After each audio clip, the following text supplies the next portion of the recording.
Hello, hello. Welcome to the Takedown with Nick. I'm your host, Nick. Remember what our motto is, people: subverting power, radical thought. And today I have a special guest. It's really a special edition. You know, we do first and third Mondays, but due to basically scheduling conflicts or whatnot, we were able to get Ajamu Baraka to join us and have a conversation with us about, having an internationalist perspective and why it's important to the left to do that. So, Ajamu, I'm not going to necessarily, kind of introduce you, but I want you to introduce yourself to the audience. Well, thank you, Nick. It's really a pleasure and an honor to be with you tonight. This is really a critical moment to delve into these important issues. In particular, the issue of why is absolutely necessary to have an internationalist perspective if one is serious about left politics, and if one self-identifies as a radical. Me, Ajamu. Well, I've been involved in this struggle, this resistance, this struggle for transformation for most of my adult life. I grew up on the south side of Chicago. And that experience not only exposed me to the contradictions of racial oppression, but also of class exploitation and class oppression. So it sensitized me to the intersectional reality that many of us live, even though that term wasn't, of course, in play. But having a mother who was a womanist, it sensitized me to the issues around gender and those contradictions. Watching her grapple with the issues around patriarchy and the consequence of being a Black feminist, and being a working class woman, a Black woman at that. I had a chance to really begin to develop a perspective that, in a very, very elementary ways, provided the kind of intersectional framework that really helped me to follow a political course that always had me looking for connections, interconnections. So that sort of curiosity, that kind of framework, that kind of approach to knowledge, it led me to being attracted to the kind of political articulations that I saw coming from the Revolutionary Action Movement, the Black Panther Party, because these were parties that were making those kinds of connections, even though the gender component of it was very weak to a certain extent. But I understood that the issues that Black people face in the U.S. could not just be reduced to the issues of race, but that our very existence was structured also by class and class relations. So that was the perspective that led me to the kind of politics that I pursued. I ended up having to go into the military, got caught up in the last part of the draft during the Vietnam conflict. I ended up in Europe. But in Europe and in the military, it became a laboratory because we were organizing, and we organized inside the military, and we were studying, because at that point, to be a radical meant you had to take study seriously. Let me break into that for a quick second, because I want to emphasize the point. Yeah. What were you studying specifically? Like, when you say study, because like a lot of times when I try to bring about history or something like that, everybody says, well, that's not important. What's important to me today? But you said something very important. You said, in order to be a radical, you must take study seriously. Exactly. So we were studying historical tracks. We were studying the works of people like Kwame Nkrumah, Sekou Touré, Amilcar Cabral, of course, Frantz Fanon, people who were involved in the anti-colonial struggle. We were, of course, studying Marx and Lenin, Trotsky, Mao. We believe that one had to be grounded in theory, but when you place those theoretical productions within their historical context, you don't get confused by the conditions you find yourself in the present. Well, we understood that, as Cabral said, without revolutionary theory, there could be no revolution.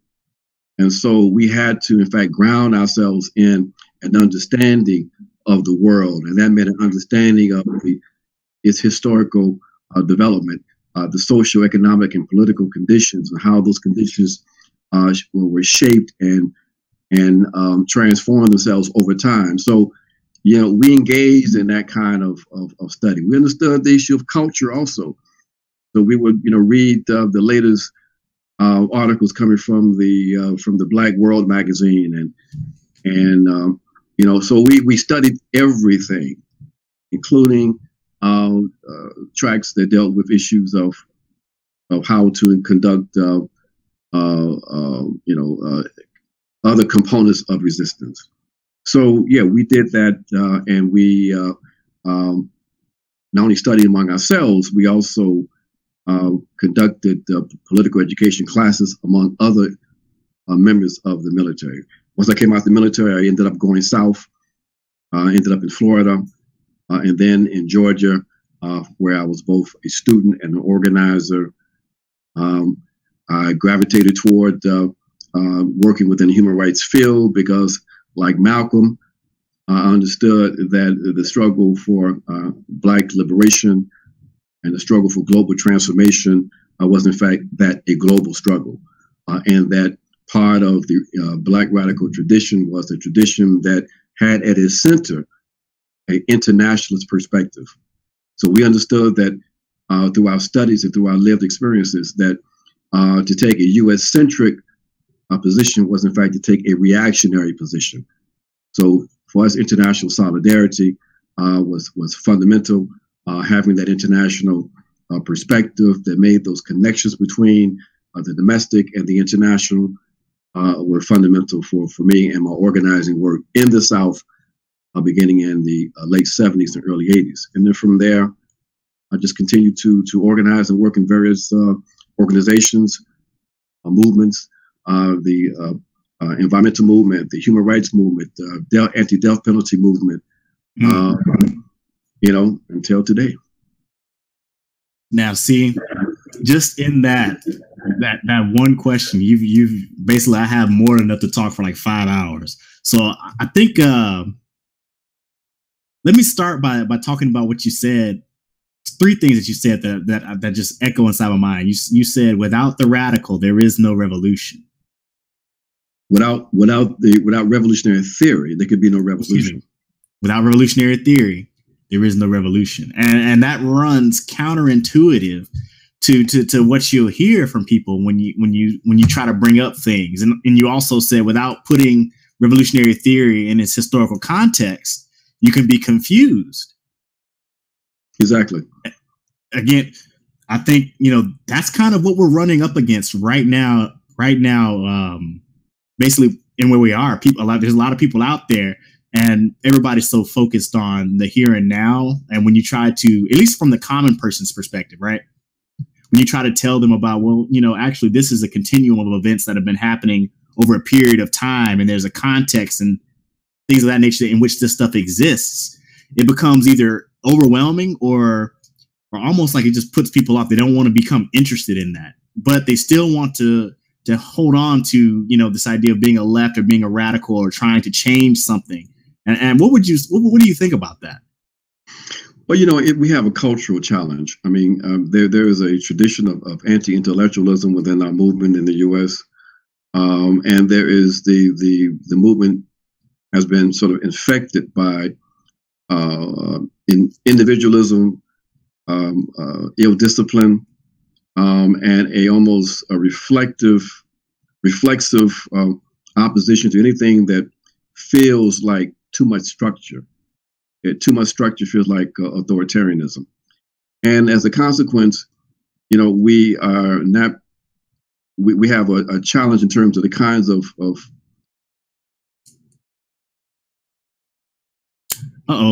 Looks like we just lost Ajamu right there for a split second, guys. I think it's important. He just popped back in. Yeah.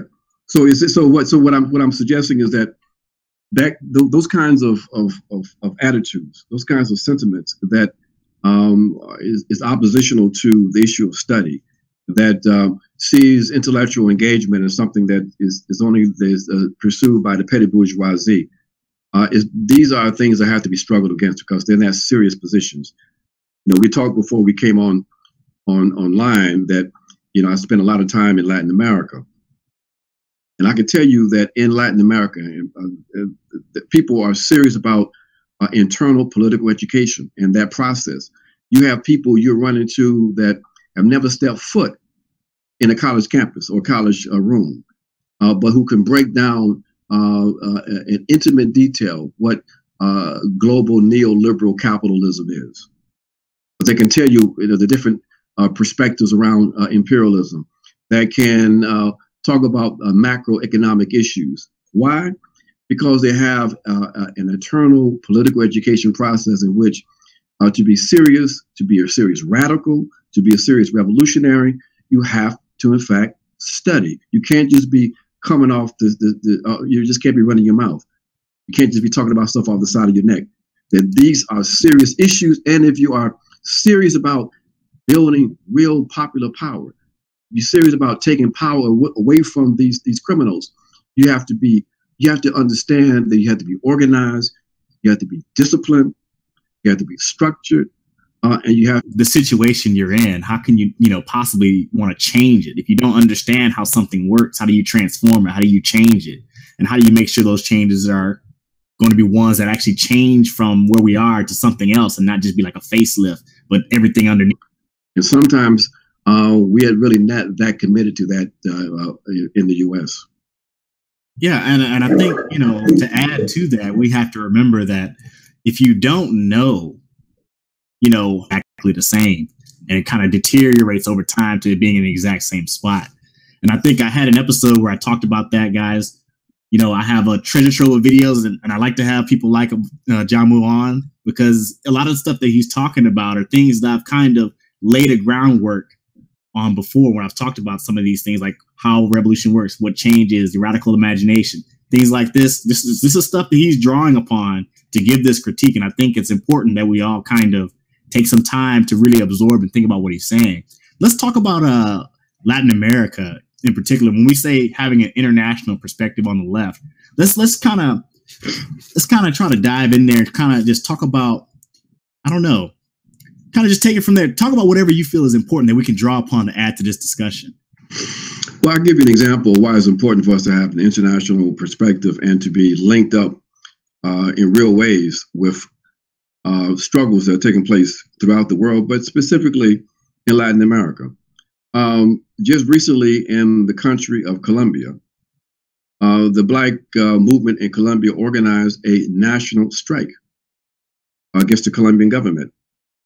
They were calling for the improvements, the material improvements of the people in Colombia. They wanted to make sure that in the peace process that's unfolding in Colombia, that the interests of the Black folks were going to be respected and protected. And specifically in the city of Buenaventura, which is their port city, they were concerned about the fact that they had a crumbling infrastructure, water that they only had access to for a few hours a day, 3 or 4 times a week. They were concerned about the activities of paramilitaries. They had a whole host of concerns. They were concerned about the fact that over 60% of the people in that city were living in poverty, and there was no response from the federal government. So what they did, they organized a national strike. And just what they did, Nick. They shut down an entire city. They shut the city down. They closed the city off. They took the entire city, all of the entry points and exit points in that city, and they held that city for 22 days. Nothing could go in or out. Now, did you know about that? No, I did not. I'll bet you that 95% of your viewers knew nothing about that also. Because instead of us understanding, instead of us being exposed to this historic struggle in Colombia, instead the corporate media was more concerned with inundating the airways with images of Venezuela. But here you had this righteous struggle in Colombia. But because Colombia is an ally of the U.S., the corporate media didn't see fit to cover that historic struggle. Because if I ask your viewers, when was the last time you heard about a situation like that, where a movement took a city of 500,000 people and held it for 22 days? It's unheard of. In fact, I'm asking people, and we are looking at, we may have to go all the way back to Paris, the Paris Commune in the 19th century. Yeah. So here we have this historic struggle, but very few people outside of Latin America know about it. But if we had closer international ties, we had closer structural and communication connections, we would be able to more effectively make sure that that information was disseminated to people in the U.S. and really people throughout the world. Now, we were able to get that word out to a certain extent through this new organization that we have put in place called the Black Alliance for Peace. And we were the first ones to really begin to disseminate that information. But we was up against a lot of barriers. But my point is that here was this historic struggle led by Black people, but very few people knew it. Very few people know about the connection between the Colombian government and the U.S. Very few people are following the peace process that's supposed to be trying to address one of the longest insurgencies on the planet.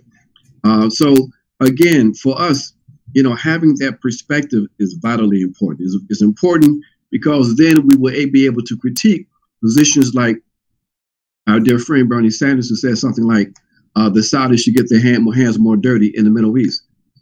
When we have people who are educated, who have that international perspective, they will be in a position to call our friend out and say, Bernie, the Saudis the hands are already dirty. In fact, their hands are dripping in blood. Mm-hmm. So having that kind of perspective helps us to have real accountability with these politicians, and it helps us to avoid political confusion in terms of who we're going to support, what kinds of positions we need to support. So, again, for us, we're serious about transformative politics in the U.S. That has to be connected to our understanding of how what we are struggling against in the U.S. is fundamentally connected to the global structural realities, and that one cannot deal with the U.S. without dealing with those global structures. They are interconnected. Let me ask you a question. You said something very interesting there when you said confusion. So let's say, well, actually, let me pull it back. Before I ask that question, let me ask you another question. Why do you think this type of information doesn't get out? Why is that information sort of like suppressed? Well, I mean, we know they're suppressed by the corporate media because they have an agenda that's, of course, different from the agenda of the people. They have an agenda that is geared toward advancing the perspectives and the interests of the oligarchy, of the bourgeois oligarchy. But the question that I think we have to pose, though, for progressives and for left forces is, why is it that we don't have more progressive, more radical information disseminated that is politically clear? That, to me, is a question. I mean, for example, why is it that we have such disagreement and confusion around issues like what side should we be on in relationship to the struggle in, say, Syria? What was the nature of the revolutionary process in Egypt? Why did we have disagreements around whether or not we should oppose NATO intervention in Libya? I mean, there's real confusion among the left. And part of that confusion is that we have been taking an ideological beating. We have not been able to counter the constant drumbeat of propaganda coming from not only the right, but the infiltration of the left by liberalism that has helped to create an environment of real political confusion. So we have people who are, concerned about humanitarian issues in some of these nations that are supposed to be led by dictators. And we understand that there are contradictions. But see, there was a point, Nick, where for radicals in this country, we understood that if a country found itself in the crosshairs of U.S. imperialism, that we had to look at that situation very closely, and that we usually would conclude that despite whatever the internal contradictions of that process was, the very fact that the U.S. was targeting that nation state suggested that we needed to probably seriously consider the opposite position, that if we were concerned about U.S. imperialism and U.S. imperialism strengthening itself, that it didn't make sense for us to be on the same side of U.S. imperialism. But we have situations now where left forces end up on the same side with U.S. imperialism in Libya, in Syria, in Zimbabwe, and various other, in the Ukraine. So there's real confusion here among the left, primarily in the northern countries. Let me come in right here, because when you're describing it the way you are, it seems as though we're stuck in almost like an alternate reality, from what the truth is on many of these issues, because we haven't taken the time to closely examine these issues. And one of the biggest pieces of propaganda I hate, and I've been subject to this, is whenever I take a position like yours, an anti-imperialistic stance, right? An anti-imperialist stance, and I say, hey, what's going on in Syria? I always have to get into this thing where I'm bumping up against the narrative that the United States is like the hero coming in to save the people from some great evil or some great, personality. Like, it's focused more on Assad and not really. It's like Assad is like bad and United States good, or NATO good, Russia bad. Like, I have to bump up against that for some reason. And I would like you to elaborate.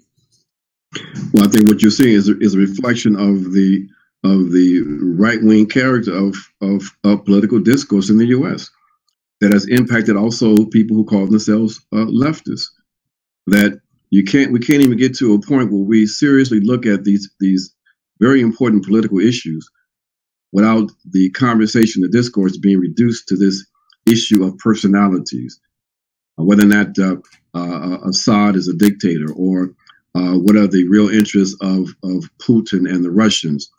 It is really a sad and dangerously simplistic discourse that we have here in the U.S. I mean, look, for those of us who have been following and know that particular region, the so-called Middle East, and know the politics of the Ba'ath Party, for example, we know the history of that party. We know how that party and that movement emerged. That party and that movement emerged as a right-wing response to authentic leftism in the so-called Middle East.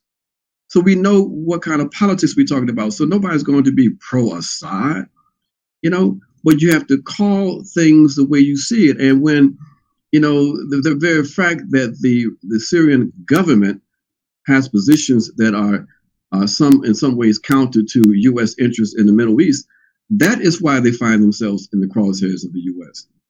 And not because the U.S. is concerned about the Assad government being dictatorial or authoritarian or repressive or whatever.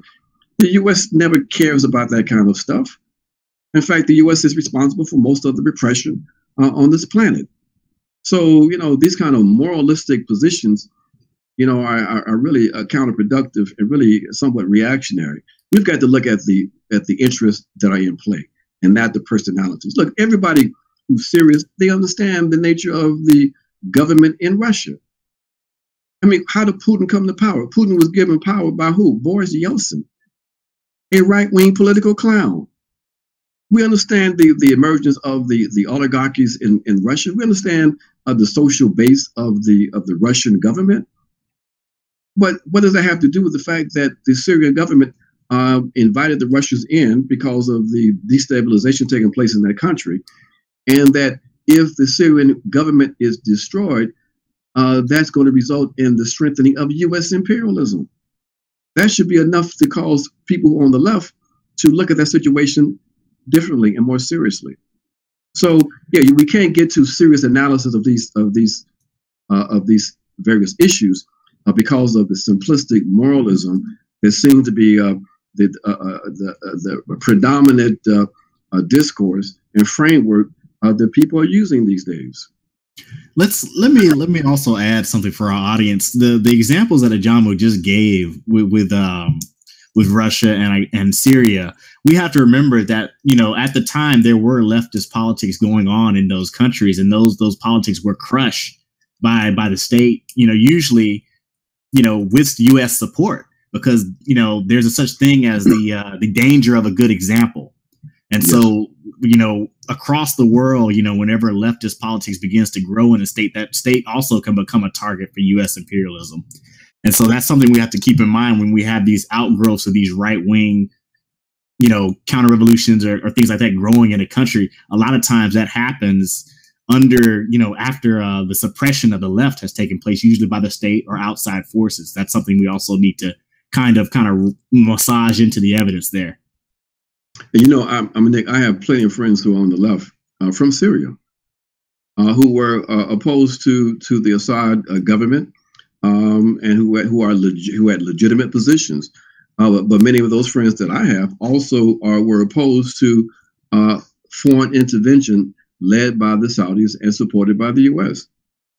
And that's something that people in the West, in particular the U.S., don't seem to understand, that these are that what got stirred up in Syria were nationalistic forces, that even people who were opposed to the Assad government found themselves fighting for the integrity, the territorial and national integrity of that state as a consequence of this war that was imposed on them by these outside forces. So, you know, it made the situation in Syria enormously complex. You know, going back to another comment about the Russians and Putin.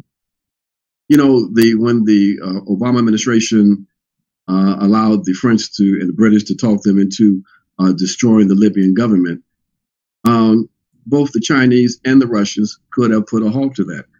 But they went along with this fictitious notion of a so-called no-fly zone, in my opinion, knowing that is going to lead to a wholesale assault on the Libyan state, the most developed state on the African continent.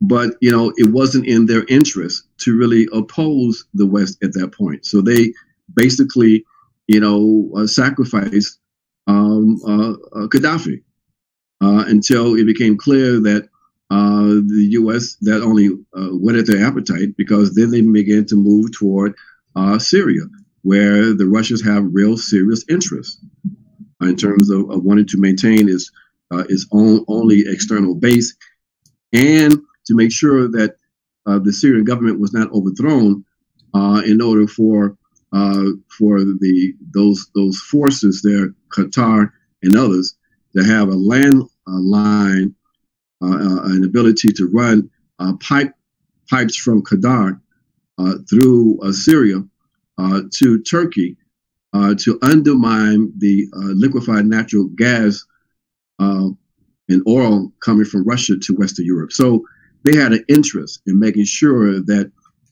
those plans to undermine their government, their economy, were not going to be successful. And that's why we have the quagmire that we have in Syria.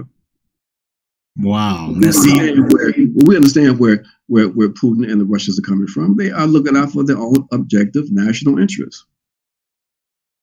And nobody's doubting that. You know, nobody's saying that these actors are innocent. Like you said, they just sacrificed, you know, a particular area to devastation with Libya. They just basically sacrificed it because it wasn't in their interest to basically look out or stand up for that. It just wasn't in their interest to do so. So now you have a situation that kind of sucks for people in that country because nobody gave a crap about them, basically.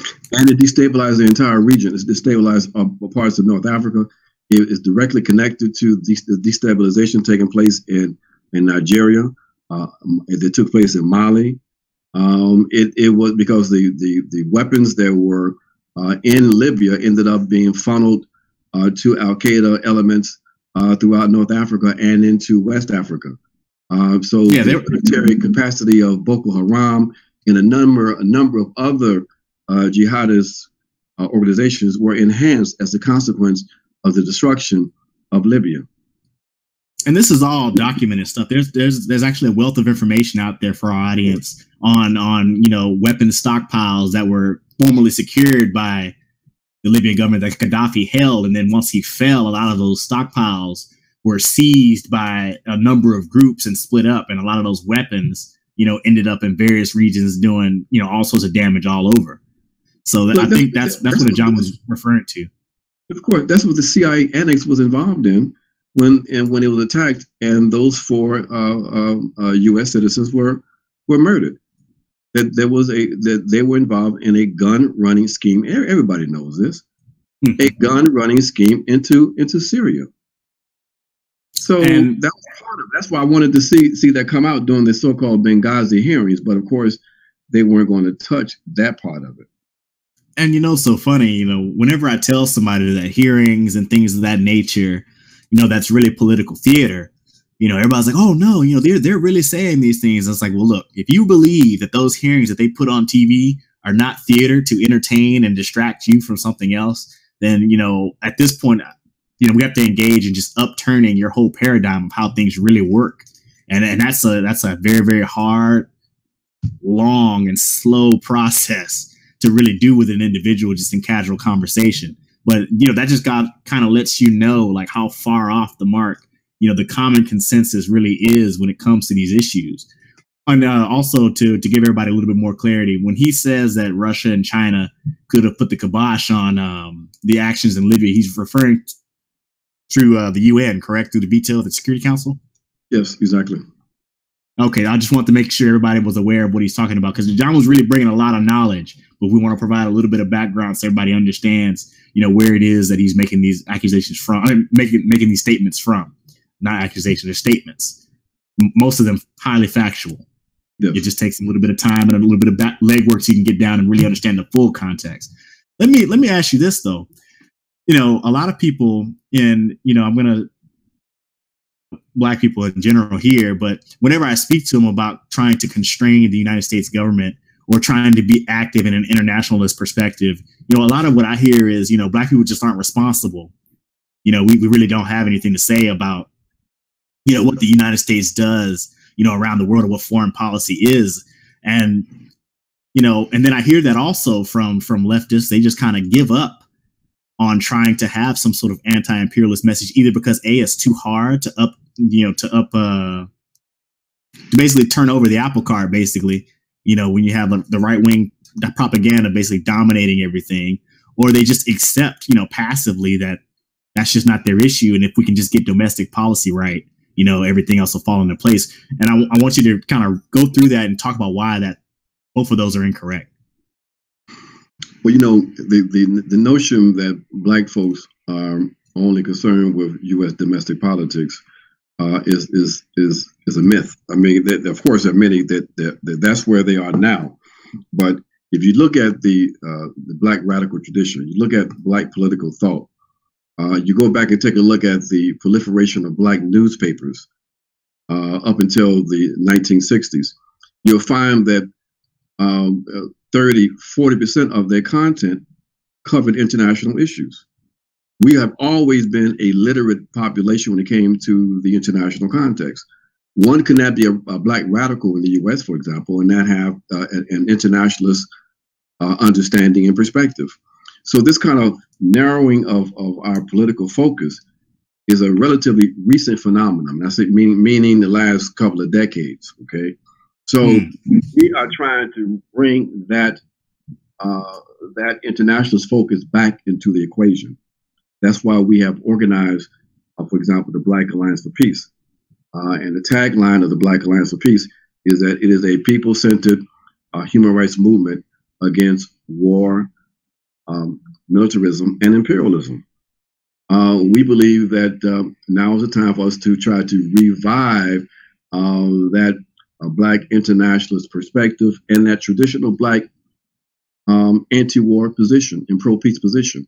So, again, this is a relatively recent phenomenon. And even among some white leftists, there's a tendency to believe that, they don't know much about the Black radical tradition, but there's a tendency to believe that Black folks are not interested in the international issues And in fact, many of us who engage in geopolitical analysis, we very rarely get called on to provide our analysis to U.S. audiences. Many of us end up getting called by and providing interviews to outlets literally around the world, every place but the U.S. Because as Black radicals and intellectuals, for folks in the U.S., we aren't seen as having an interest or expertise when it comes to geopolitical issues.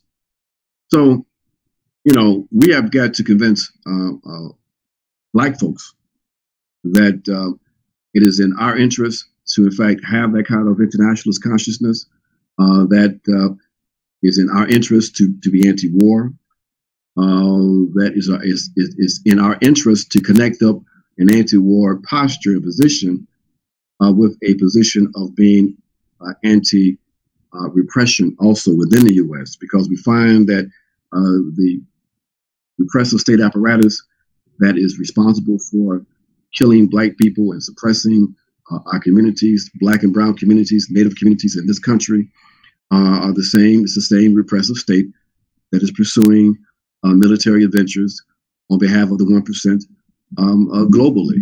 So one cannot afford to be a U.S. centric. That if you're only looking at the domestic policies, then not only are you failing yourself and your people, but you are failing the international community. You're failing people around the world, because the U.S. is involved in so much criminal activity around the globe. It is responsible for most of the human rights crisis that we see throughout the world. And to leave people who are struggling by themselves because you're only concerned about people in the U.S. Is in fact objectively a reactionary and backward political position. So I guess, your answer is probably going to be the same for this next question I'm going to ask you.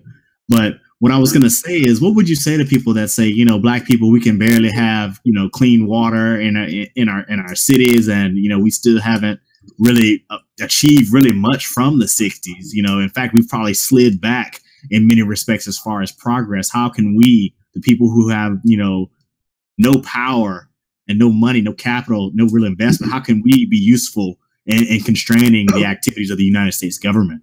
What would you say to that? I would say that basically you must not believe in the possibility of change. And you definitely can't call yourself a revolutionary. Because basically, if you understand the conditions that are created by this system, then you understand that the only way we're going to change those conditions is by changing the system. And that changing the system requires the system to be completely dismantled.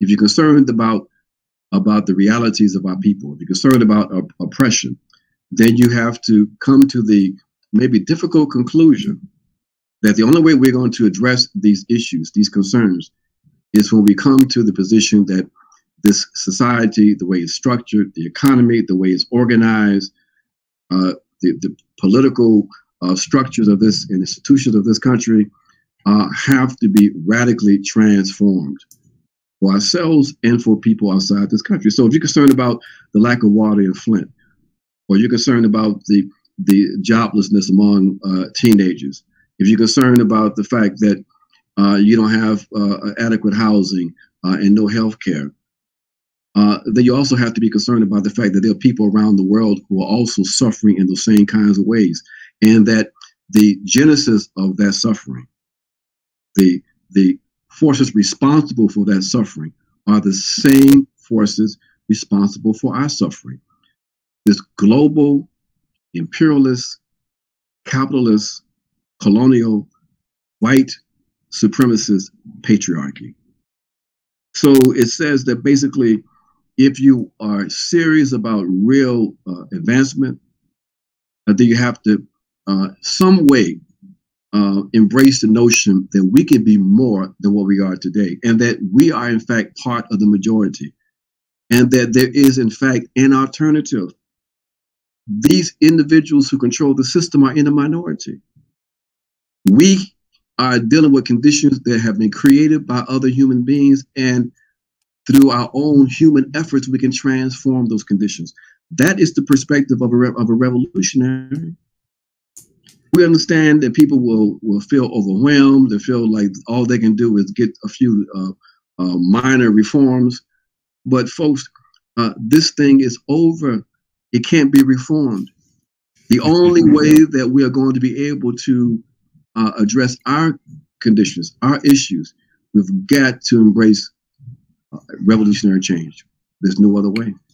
And see, I really do agree with everything you said there. And guys, I know I'm speaking to the audience now. If you followed my show, you know, it's almost like you know, we have a similar thought, Ajamu and I, on these issues. And maybe it could be because I have taken the time to go back and try to understand the context. Maybe I've read something similar that he has, or I've been able to glean understanding from people like him, because he is an elder and he has great wisdom and knowledge that we should all take advantage of while it's here and available.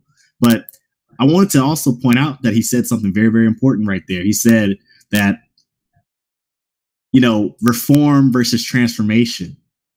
You know, that's the title of one of my episodes, and I want you guys to take a look at that, because we have to understand that, you know, when you see people that proclaim to be on your side, but their vision is to return to something like the New Deal, except maybe expanded a little bit to include folks that were recently excluded or something like that. There's something we have to really grapple with, you know, that the New Deal has failed. You know, it has achieved many things, but if it was really to be if it was really to be a success, it had to have been a lasting success, and it wouldn't have just devolved into, you know, like we're doing right now, where it's slowly decaying, you know, back to where we are now. We're still in this terrible position. If it had succeeded, we wouldn't be here. And that's something we have to understand moving forward, that if we want to change something, we have to go beyond the New Deal, beyond its limits, in order to have something that really stays in place and lasts. And also, you mentioned something else I wanted to also focus on. And you said it near the beginning. I forgot. I said 3 things you said that was very important. Political education. Why is it so important that everybody really takes some time, even at a young age, even getting children involved and understanding what civics is, what their responsibility to other people is? You know, it's trying to combat the belief of individualism, right? It's just trying to combat that nature, because once you're thinking like that, it's too easy. I mean, they say some couple of words like, well, what's in it for you? And then boom, you just turned off. You just mentioned that, you know, how can we be concerned about our issues when, you know, these issues are happening around the world and they're all done by the same people for their benefit? You know, that individualism comes in. Well, I can only be concerned about me. There's nothing else I can do about the next guy.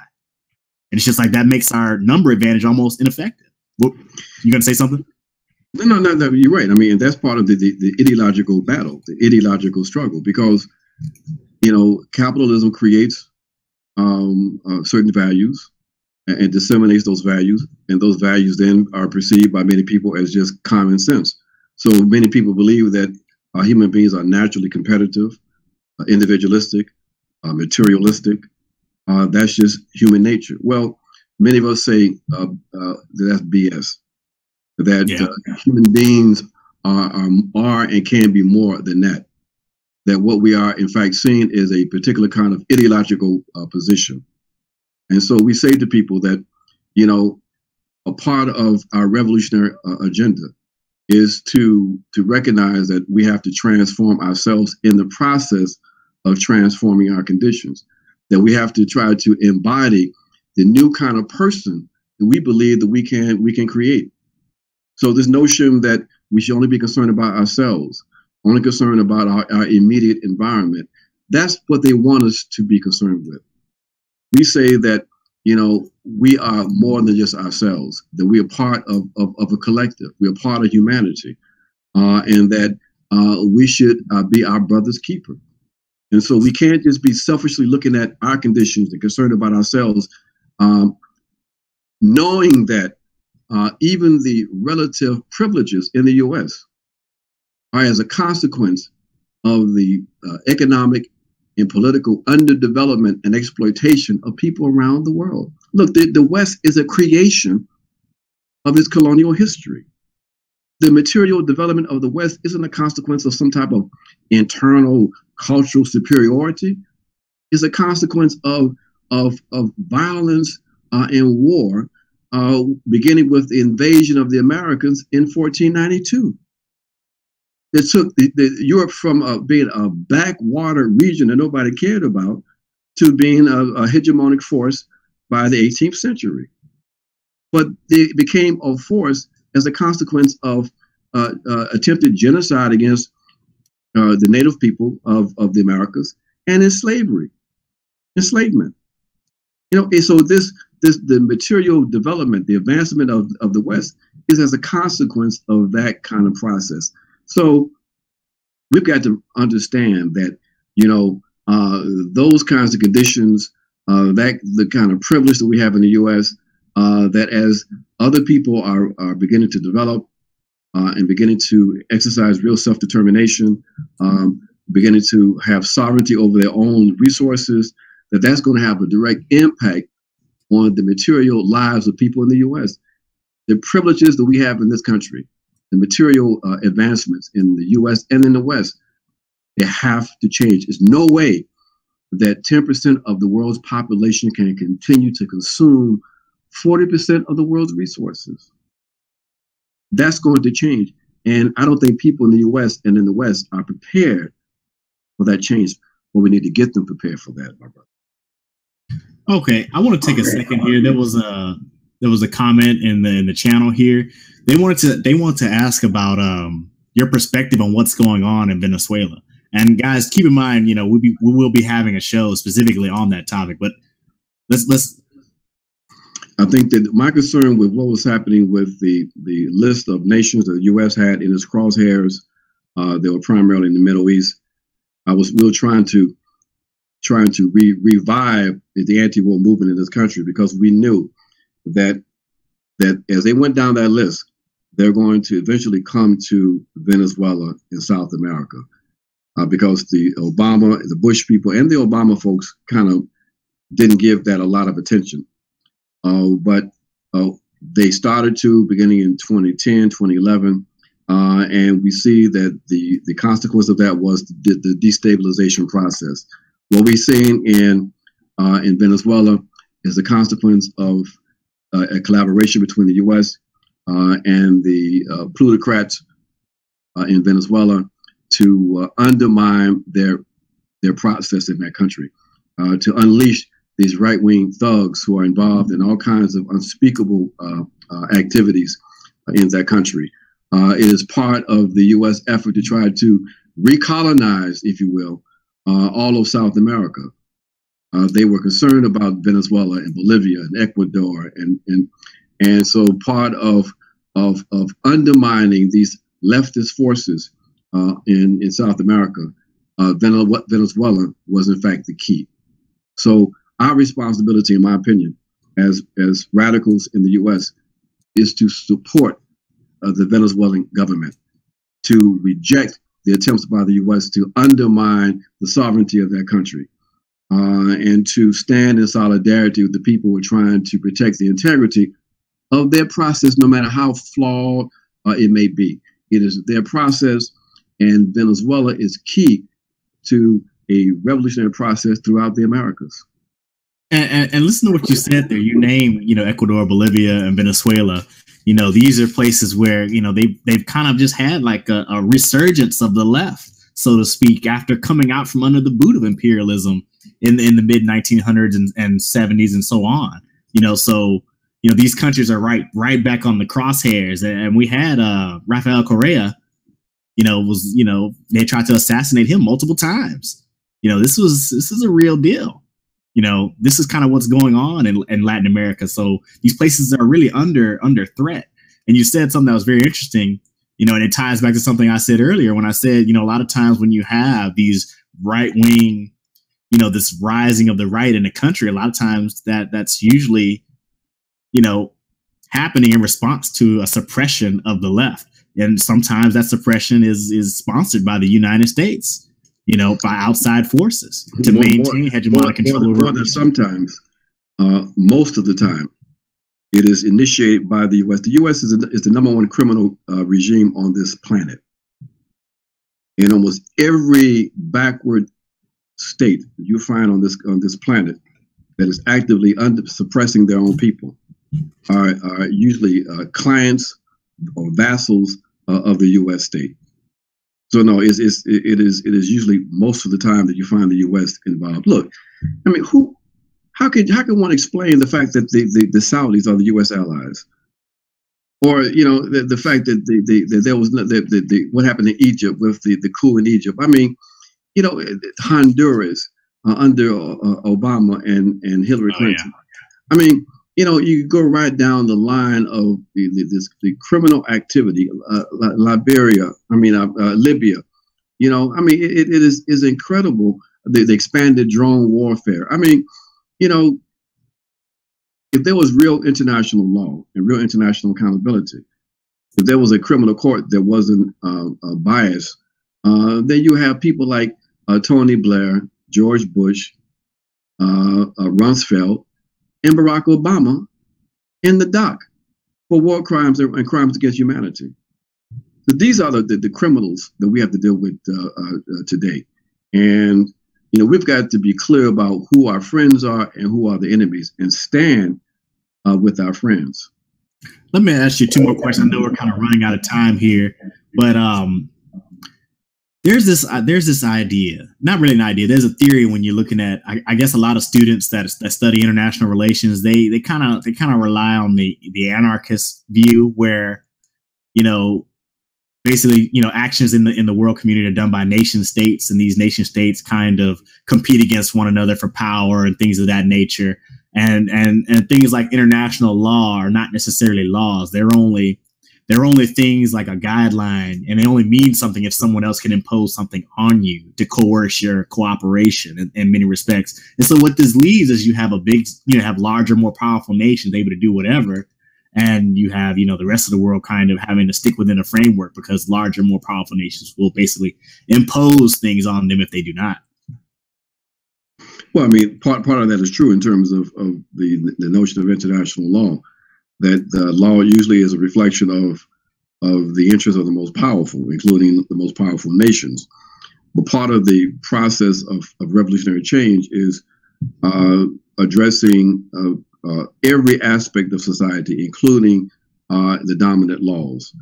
But in terms of the whole role of the nation state, one of the issues with anarchism is that there's an assumption, which is, I guess, in some ways theoretically true, that the state is an instrument of repression, and it is to a certain extent. The question becomes, whose state are we talking about, and who might be being repressed? The notion that these complex societies are going to be transformed into self-governing, locally initiated administrative units without a powerful state as part of a transitional period, it to me is sort of naive, dangerously naive. There's going to be a period in which there's going to be a state, but that state will be a state that is under the control and representing the interests of the majority of the people. That revolutionary state, once we take state power, is going to be a state that's going to be used as an instrument in the revolutionary process. Now, we can dismantle that state as we develop, but as part of, in my opinion, as part of a transitional period. The only way we're going to be able to prevent a return of the power of the ruling class is we have to have a counter force powerful enough to basically repress the interests of that element of society, because they're not just going to go away, my friend. And so if we have a state that represents the people, then the people can make sure that once we take power from the bourgeoisie, that we don't allow that bourgeoisie to return the power. Implicit in the first half, you guys, of what Ajamu was talking about, he's really referring to, like, when we talk about nation states, who they act on, and when they follow their national interests, whose interests are they? They're not necessarily us. Like, international relations will say that when a state amasses power, that it's individual subjects of that state that benefit from that increased power, increased safety, increased security, or increased ability to do stuff. But that's not really how it works out. What happens is you have, the ruling class of that society that gets the benefit of those things, and everybody else deals with the consequences and many times the costs. So I had the last question I'm going to ask you, and then I kind of just want to kind of close out and kind of summarize our conversation we had here. That you reiterate some points that you feel that really stick out, and then we'll close it out. And I want to thank you for your time. But I had a comment where I was speaking about the benefits of maybe like some sort of federal job guarantee versus the benefits of the UBI. Do you have a position on that? Well, I think that I think a job guarantee is probably the more progressive position. There's contradictory positions on UBI. Some people see this as a reform that ensures that it helps to legitimize the continued existence of capitalism, where a job as a human right is something that is part of a new process in which the implication is that everybody has a right to be able to find a way to live, and that if that means finding a job or having a job, it is the responsibility of the collective state to ensure that in fact happens. So having the ability to work if one wants to work, and having jobs at a level at which you are able to not just subsist, but also to thrive, is important. UBI, how do you set that? What are the level of subsistence? What does that mean in terms of? Because part of the argument for that too is that technological development is going to allow less and less people to work, but that assumes that these technological innovations are really innovations that are going to result in making life better for the vast majority of the people. And I don't see that happening. I don't see that, because technology right now is not controlled by the people, it's controlled by these private entities. Again, so we run into that question. What's happening is you're making millions and millions of people are now redundant, superfluous. And UBI is not going to be enough to reverse that. The only way we're going to reverse that is by having a new kind of economy, an economy based on socialism. And that's why many of us are, in fact, socialists, and believe that the only way we're going to address these issues that face common humanity is when we do away with the capitalist system and create systems of socialist production and socialist social relations. And I think you made an interesting point there when you talked about technology. You asked a good question, the same question we ask all the time. Who benefits? Who controls this? Who benefits from this? Technological advancement is like anything else. It's great, depending on who's using it and for what purpose. So you're right. If technology is to continue to make human beings redundant, who's going to benefit from that? Is that benefit going to be basically amassed by a few people and everybody else is left off of a subsistence that they can take away at any moment? Because of course, with wealth comes power. If you have people living off of a subsistence, wage, basically, they can just be held hostage. Exactly. You can just be held hostage with it. Exactly. And it keeps on going back to the basic fundamental question around property relations. Who owns the major means of production? Is it the people, or will it be the small minority of the population? I mean, that's a good question. And let's say we get to a situation where only 10% of the population needs to work. At least for the federal jobs guarantee, what you can do is you say, okay, the remaining work will be split evenly or as best we can amongst the remaining people that need to work. Maybe a job sharing where you work a couple of hours or one day a week and everybody has a job. You all get paid, a decent standard of living, but at least the benefit of technological advancement is shared by all as best we can get it. And I think that that's something that the UBI just doesn't have, that I think the federal jobs guarantee can have if we ever got to such a point. But, that's far beyond, where I think we're actually going to get. We're like trying to look in the 50 years, 100 years into the future and try to figure out what things are going to be, and it's all like shifting sand. Right? It's like these are just projections. Yeah, but it won't be 100 years. You always see in your lifetime the fundamental changes that will take place, because the internal logic of capitalism is such that basically it's breaking down, and that we're going to see a new system, either a socialist system in the next 20 to 30 years, or it's going to be a protracted period of fascism. Now that's interesting that you said that. When you see times of desperation, there's always two possibilities, right? It can either go right or left. You can end up in a revolutionary period where things can go a certain way and it can try to alleviate the things, or you can end up in a counter-revolutionary period where it kind of gets real hot, and a lot of things kind of shift and it can get really, really bad. And I think that's something you can run into no matter the time period, like across time. That's just the cycle, how it goes.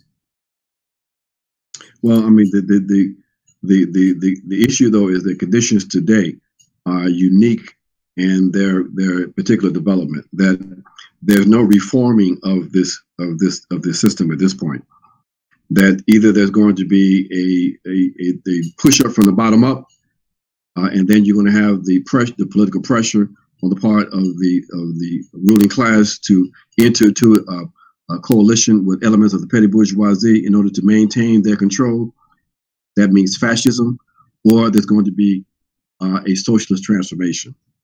There's no third way, in my opinion. Oh, you don't believe like some sort of reform period could take place and misdirect once again? No, there's no reformism of this.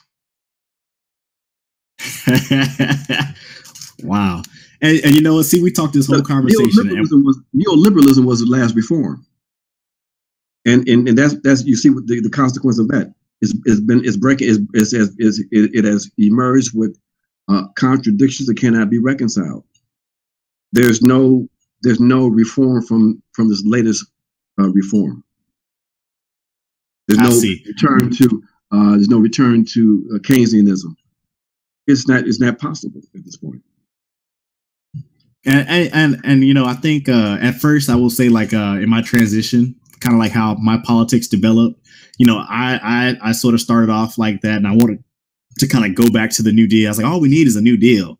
And then, the more you know, the more you learn, and the more you study economics in general. I'm a graduate student. I don't study economics, but I'm just saying, the more you study about it, I went and took some coursework on it to have a better understanding. And I read a lot of material, and I came to understand that the 60s was unique. There were certain things that existed during the post-war period that made a lot of things possible that don't exist today. And that's why going back to that as if it's just possible to go back to something like that is like a fairy tale. You're going back and trying to live like something that was just a once in a lifetime thing that happened and it's gone.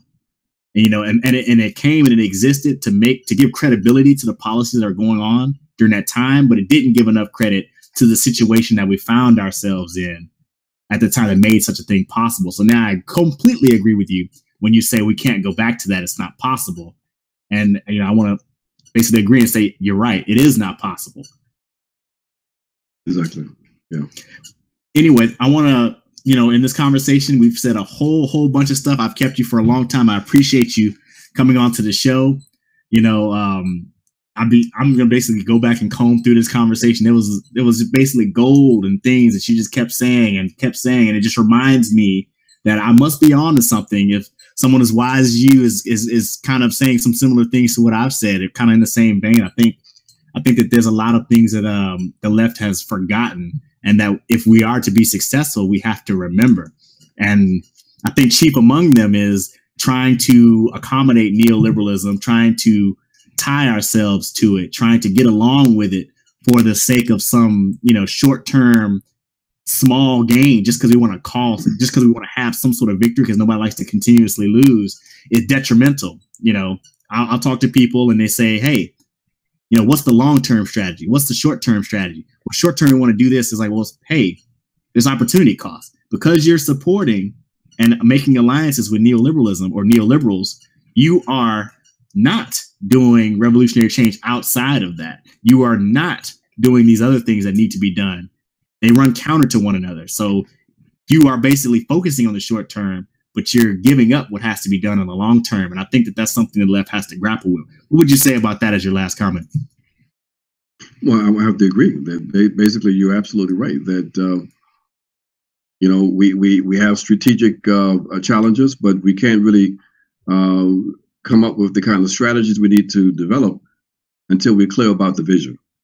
And that vision has to be grounded in a clear understanding of the objective conditions we find ourselves in. So again, it goes back to what we started talking about, the need for serious study, a serious grappling with theory, so that we can understand the complexity of the current moment. That's the only way you can determine how to move forward. I like that. And what did you say? Without revolutionary theory, there is no revolution. That's what Amilcar Cabral said. Yes, sir. Wow. I'm going to have to get that quote from you. I need to go back and do some reading myself. Thank you, guys. Thank you, Ajamu, for joining us. That's it for the show. Close it out, David.